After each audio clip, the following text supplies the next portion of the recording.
Em nome de Jesus Cristo, o nosso substituto. Amém. Nós vivemos num tempo em que a pergunta, quem eu sou, parece que é cada vez mais difícil de ser respondida. Muitos constroem a sua identidade a partir do trabalho, do sucesso, das redes sociais, da opinião dos outros, sobre aquilo que pensam e sentem a respeito de si mesmos. Mas basta perder o emprego, adoecer, ser cancelado, fracassar, ser esquecido. E parece que tudo isso desmorona. Talvez você já tenha pensado, se eu não produzir, se eu não performar, se eu não corresponder às expectativas, se eu não me sentir bem comigo mesmo, então quem sou eu? Quem sou eu afinal? E esse tipo de pergunta revela algo profundo sobre a existência do ser humano.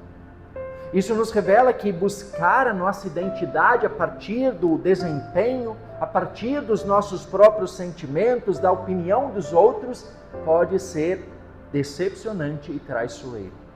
A verdade é que nós precisamos de um fundamento sólido, algo que não mude conforme as circunstâncias.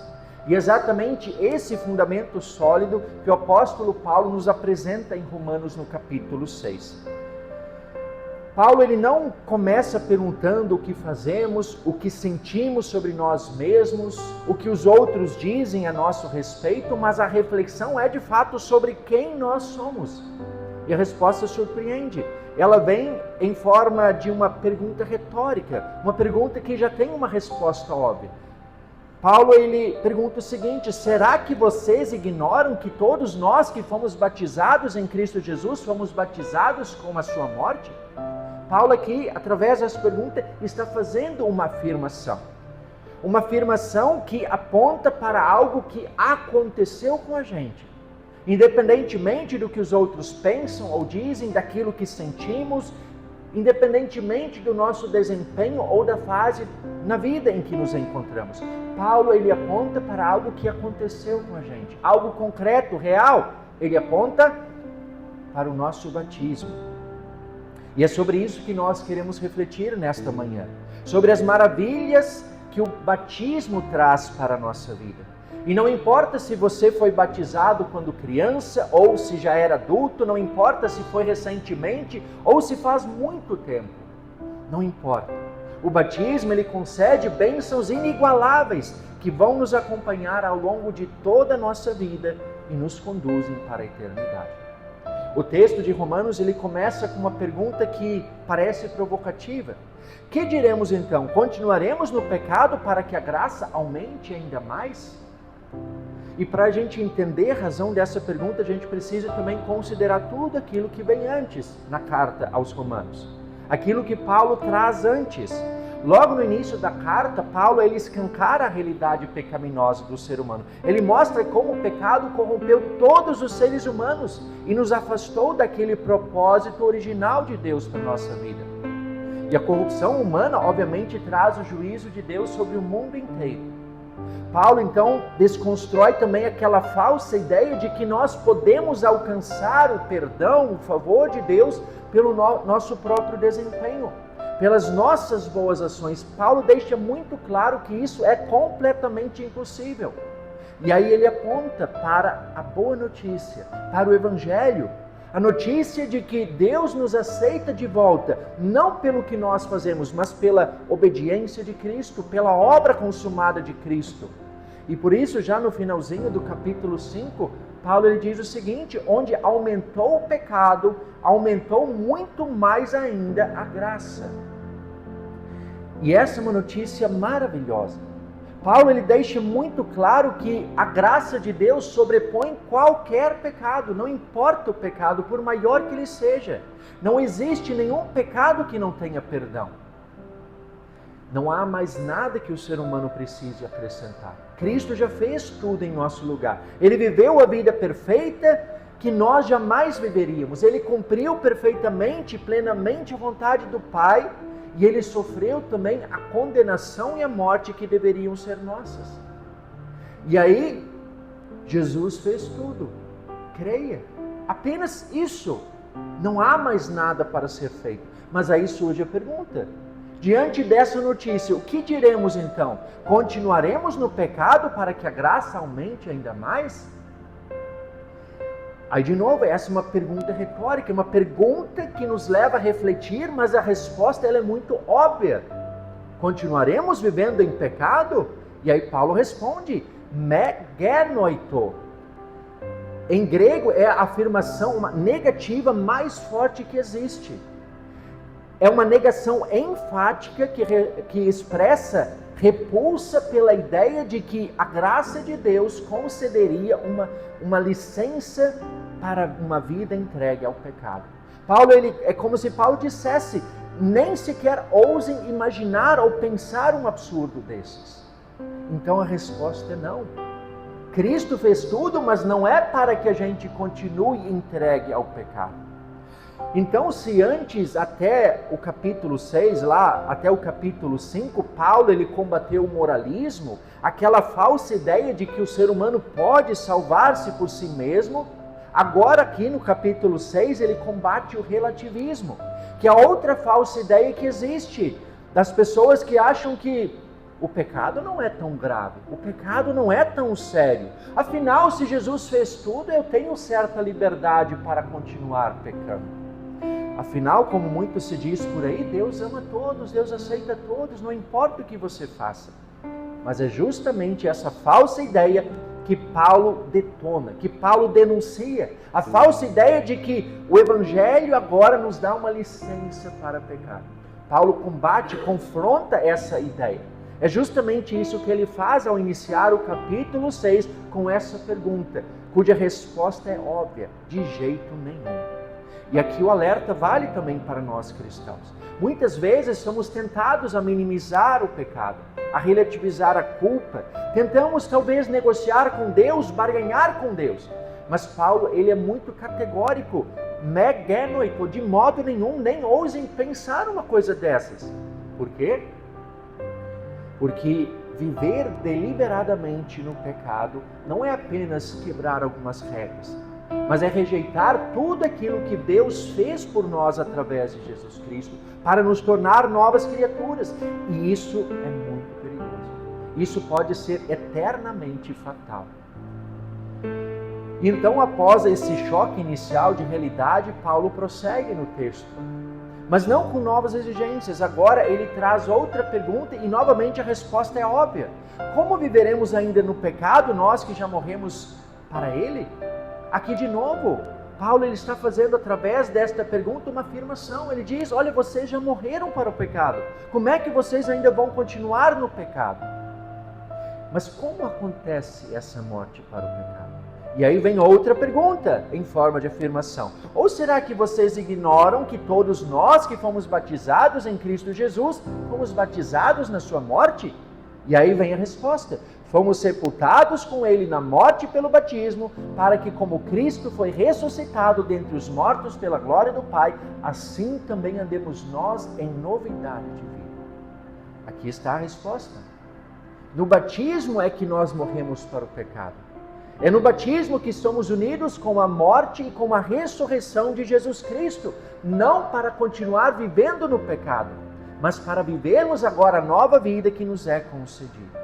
O batismo nos une com a história de Jesus Cristo, como Filho de Deus, que é Deus igual ao Pai, mas que é também ser humano, de carne e osso, assim como cada um de nós.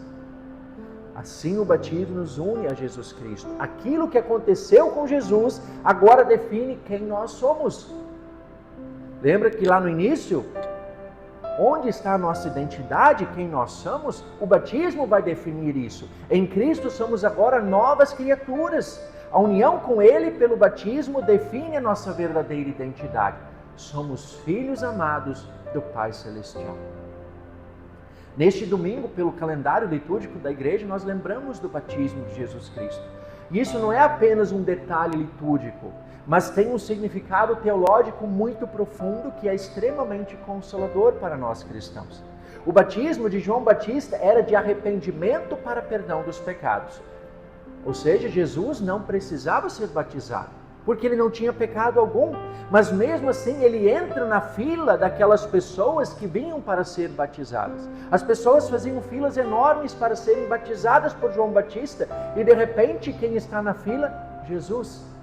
E quando João se depara com Jesus ali, João até tenta demovê-lo dessa ideia. Mas espera aí, Jesus, eu é que preciso ser batizado e o Senhor quer que eu o batize? Mas Jesus insiste, deixe por enquanto, porque assim nos convém cumprir toda a justiça. Por que será que Jesus fez tanta questão de ser batizado? Não porque ele precisasse, mas por causa de nós. Porque a partir disso, ele assume o nosso lugar. Ao ser batizado, podemos dizer que Jesus literalmente entra na fila dos pecadores. Aquele que não tem pecado se fez pecado por amor a nós. Ele passa a assumir tudo aquilo que nós seríamos incapazes de fazer. Viver em obediência perfeita e pagar o preço pelos nossos pecados. Coisa que nós jamais conseguiríamos fazer. No batismo, Jesus começa publicamente o seu ministério. Ele passa a fazer sinais, prodígios, milagres, cura muitas pessoas, ensina a palavra de Deus com autoridade. Ele cumpre perfeitamente a vontade do Pai e ele sofre e vence as tentações do inimigo em nosso lugar. Mas acima de tudo, a partir do batismo, Jesus inicia uma caminhada. Uma caminhada que já tinha um final, um destino definido, que era a cruz. A cruz era o destino. Um caminho que passaria pela morte, uma morte injusta, terrível, cruel, mas um caminho que não terminou com a morte. Quando Paulo diz que fomos batizados na morte de Cristo, ele está dizendo: aquilo que Jesus iniciou lá no Rio Jordão ao ser batizado por João Batista, ele completou na cruz. E o que ele completou na cruz agora nos é entregue na fonte batismal, no dia do nosso batismo. Ou seja, o batismo nos une com a morte de Jesus Cristo, onde o preço pelos nossos pecados foi pago, e com a ressurreição de Jesus Cristo, onde a vida venceu a morte. A garantia de que mesmo que nós morramos, nós viveremos para todo sempre, conforme a promessa de Cristo. É isso que o batismo nos traz. Os nossos pecados, os pecados de toda a humanidade, exigiam derramamento de sangue inocente. Mas o nosso sangue não era inocente. De nenhum outro ser humano. Só o sangue de Cristo era inocente. E por isso, Deus aceitou o sacrifício de Cristo, o derramamento do seu sangue. O selo dessa aceitação é a ressurreição no terceiro dia. Então, tudo aquilo que Jesus Cristo fez, sua vida, sua obediência, sua morte, sua ressurreição, é oferecido a nós nas águas do batismo. O batismo não é apenas um sinal externo, um símbolo ou um selo, um ritual de entrada para uma denominação cristã, não. O batismo é muito mais do que isso. O batismo é um sacramento. O batismo é um meio da graça pelo qual Deus nos oferece para mim e para vocês tudo aquilo que Jesus Cristo conquistou. Perdão dos pecados, verdadeira fé, salvação eterna. E é assim que o batismo define a nossa identidade e nos capacita para viver uma nova vida como filhos de Deus. E aqui é importante também esclarecer um outro ponto. A nova vida, essa nova vida que recebemos no batismo, ela não elimina e nem anula a velha natureza pecaminosa. O batismo perdoa todos os nossos pecados, mas a velha natureza pecaminosa continua presente e muitas vezes tenta nos dominar. Enquanto permanecermos neste mundo, estaremos sempre sujeitos a falhar, a cair em tentações, a nos afastar de Deus. O texto de Romanos não ensina o perfeccionismo, uma moralidade absoluta. Paulo ele não diz que o pecado deixou de existir, mas que agora devemos resistir-lhe. Resistir ao pecado, lutar contra o pecado, não deixar que o pecado nos domine novamente. Essa é uma tensão que vai acompanhar toda a nossa vida cristã. Lutero chamava essa tensão de simul justus et peccator, uma expressão latina que significa que o cristão é ao mesmo tempo justo por causa de Cristo, mas pecador por causa da natureza pecaminosa que ainda está presente. essa tensão vai continuar enquanto estivermos aqui.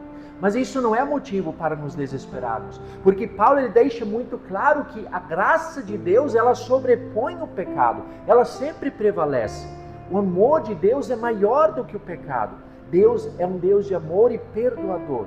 Ele acolhe todos aqueles que se arrependem e que buscam constantemente as bênçãos que Deus concede no batismo. Paulo também nos lembra que no batismo a velha natureza foi crucificada com Cristo e assim nós somos justificados, assim nós somos aceitos por Deus e já não somos mais escravos do pecado. Por isso, quando a consciência acusar você, quando o pecado te atormentar, quando o inimigo apontar o dedo, não responda com promessas de eu vou melhorar, eu vou conseguir. Não. Mas responda com aquilo que Deus fez por você, com aquilo que é um fato consumado. Responda, eu sou batizado, eu morri com Cristo para o pecado, eu agora estou vivo para Deus. Responda sim, isso não é um fingimento, isso não é teoria motivacional, como muito se vê por aí, coaching. Não, isso não é um mero recitar de palavras vazias, mas isso é crer e se apegar firmemente àquilo que Deus fez por você através do batismo. No batismo você foi unido a Jesus Cristo e com Ele você é vitorioso sobre o pecado, sobre o diabo e sobre a morte. Voltando à nossa realidade atual, o mundo que nos cerca, nós vemos tantas pessoas vivendo exaustas, tentando provar o seu valor, justificar a sua própria existência, tentando sustentar uma identidade que a gente vê que é frágil e muito frágil, porque não se sustenta. E o batismo nos diz algo completamente diferente. O batismo nos diz que você não se define pelo que você faz, pelo que você sente, pelo que os outros pensam ou dizem a seu respeito. O batismo nos diz que você pertence a Deus. O batismo nos diz que você deve se apegar não ao que você é, mas ao que Deus fez por você. A sua vida não começa em você mesmo, mas começa em Cristo. A sua história está ligada à história de Cristo. Nós cristãos vivemos diariamente um retorno ao batismo, em arrependimento e fé. Lutero, quando fala o batismo, ele fala isso claramente. Ele diz que todas as vezes em que nós nos arrependemos dos nossos pecados, nós estamos voltando à pia batismal. E isso não quer dizer que o batismo foi fraco, mas é porque o pecado ainda insiste em nos atormentar. A velha natureza pecaminosa, ela sim ainda insiste em nos afastar de Cristo. Mas Deus, em sua graça, nos chama de volta. Sempre de novo, dia após dia. E o batismo é a certeza de que Ele nos aceita.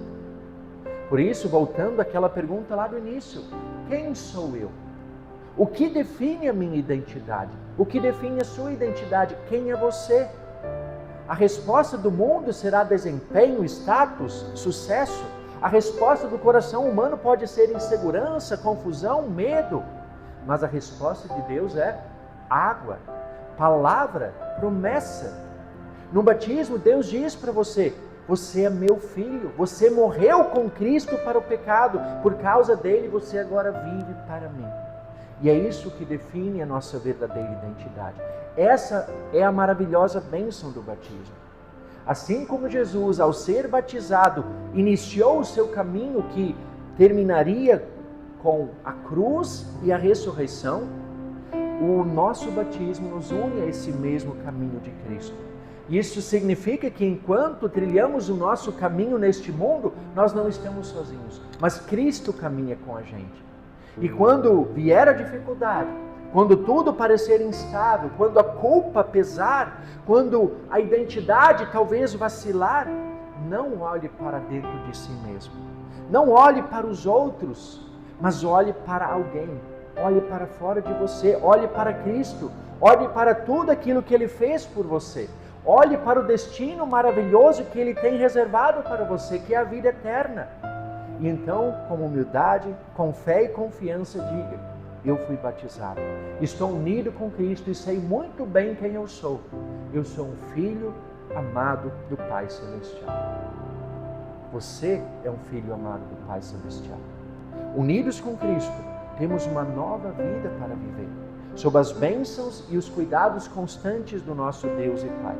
Uma vida que começou no batismo, uma vida que nos acompanhará até o nosso túmulo, mas que não terá fim no túmulo, porque é uma vida que não terá fim, uma vida que se estenderá por toda a eternidade. Amém.